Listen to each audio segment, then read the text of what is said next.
Oh my god, this trailer is amazing. This looks so cool. What the hell? Oh my god. Oh my...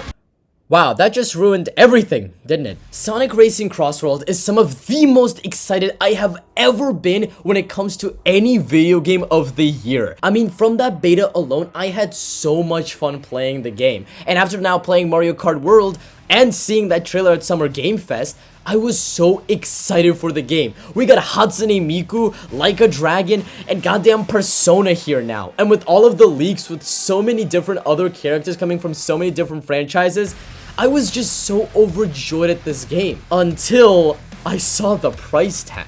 In today's video, I want to talk about every single thing I missed about CrossWorlds since my last video and talk about the biggest elephant in the room, and that is by far the price, because oh my god, Sega has genuinely lost it. So as far as all of the things that I've missed, there have been a lot of levels confirmed for Sonic Racing CrossWorlds ever since I made that first video. We have Windmill Isle, Dragon Road, Cool Edge, and many other levels, even like the small level thing that's kind of paralleling to sort of Mario Kart, sort of. But anyway, the amount of levels there were honestly super exciting, and I am very excited because the amount of varieties and the amount of different Sonic games they're pulling for is honestly really cool. The best part about it is we have yet to see many of the levels, so that's just so exciting to me. Because of the amount of levels in the game, it will allow such awesome creativity, and especially with the whole CrossWorlds gimmick. In the trailer for the new Summer Game Fest though,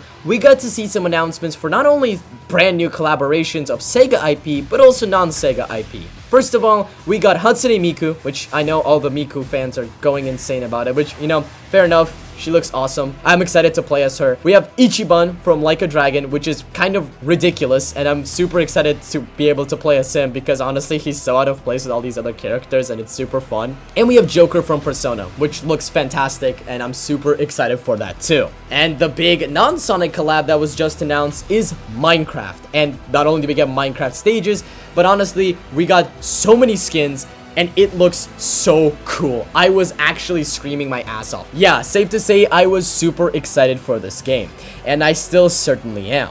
And only a couple of days ago, we also got a bunch of leaks of a bunch of characters also being added to the game. Characters such as SpongeBob, Avatar: The Last Airbender, and Teenage Mutant Ninja Turtles, which again is stupidly exciting and honestly super fun. And I personally cannot wait to be able to play as them.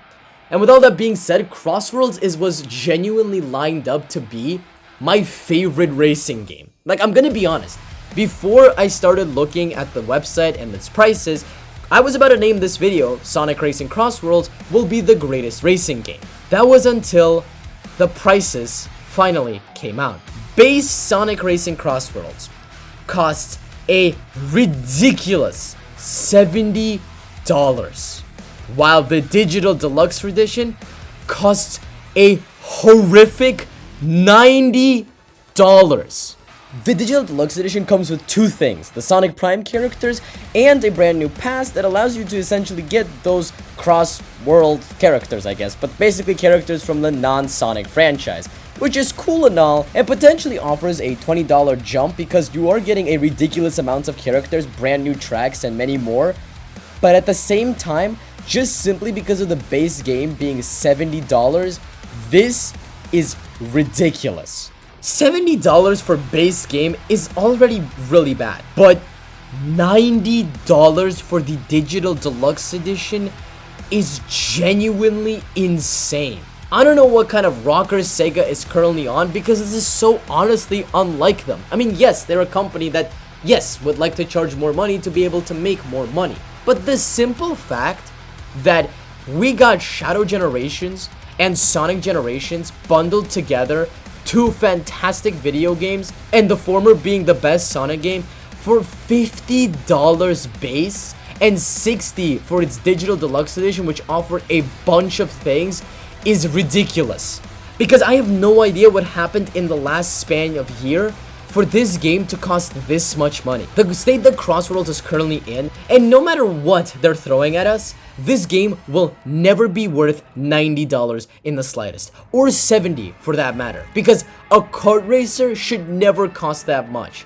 And honestly, I kind of blame Nintendo for this problem, because they're the ones who started this ridiculous amount of upcharging for the video games. I mean, Mario Kart World base costs $80, and if you want it physically, that's $90. But what we're seeing here is arguably worse, because the base game costs $70, but for some reason the Digital Deluxe Edition is upcharged by a whopping $20. That is not worth it in the slightest, and I know that I myself don't want to spend that much money. Already, I know I'm going to be dropping $75 for Jurassic World Evolution 3, a game that I've been anticipating for a very long time. And I'm going to be honest, for what that game is offering, it's honestly worth it, because I'm getting so much crap out of the Digital Deluxe Edition. And yes, is it a $15 upcharge? Sure.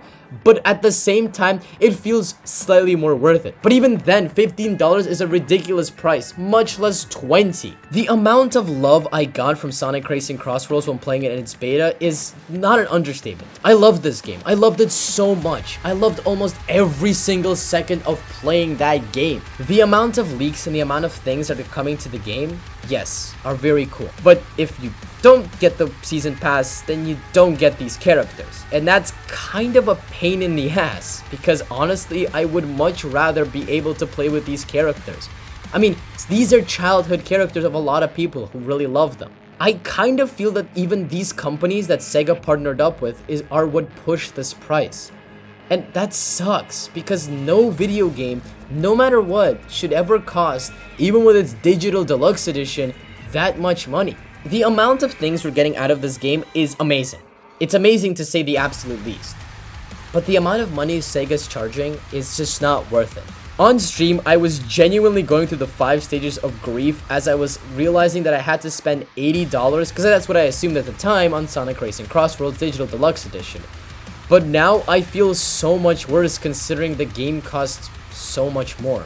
I will always stand by the fact that no game should ever have exceeded $60. This brand new jump into $80 game territory is ridiculous.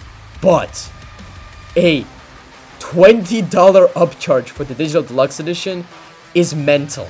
It is actually mental, because genuinely no video game should ever come that close, no matter what.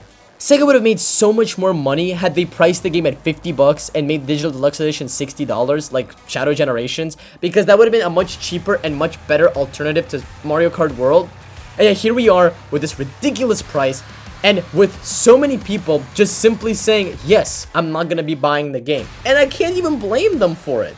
Honestly, it is so valid if you don't want to buy the game now, because this is unacceptable and ridiculous when it comes to the current video game market. I don't know what I'm gonna do about this personally. I'm probably gonna buy the collector's edition, honestly, because honestly that's the best bang for your buck considering the amount of stuff that is in the collector's edition. I mean, you get the whole pre-order bonus of the Werehog, which I didn't mention, but yeah, the pre-order bonus for this game is the Werehog, which is honestly kind of sick. I love the Werehog, but the point is, continuing on, the Digital Deluxe Edition comes with a bunch of statues, a bunch of little trinkets everywhere.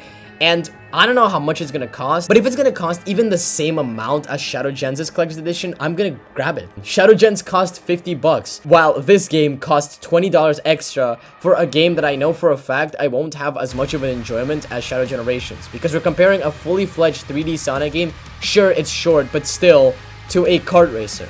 And a kart racer should never come to this price point. So, thank you guys all so much for watching this short little ramble video. I know it's a little bit rough around the edges, but I needed to get my thoughts and kind of like take this off my chest, because honestly, I have never been more upset at a video game or a video game franchise, or specifically at Sonic, ever before. I don't know what I'm gonna do, honestly, but thank you guys all so much for watching. I hope you enjoyed this one. Stay tuned, because I have so many videos planned now that summer is finally here. Hope you enjoyed it. Have a wonderful day wherever you are in the world. And I'll see you all next time. Ciao.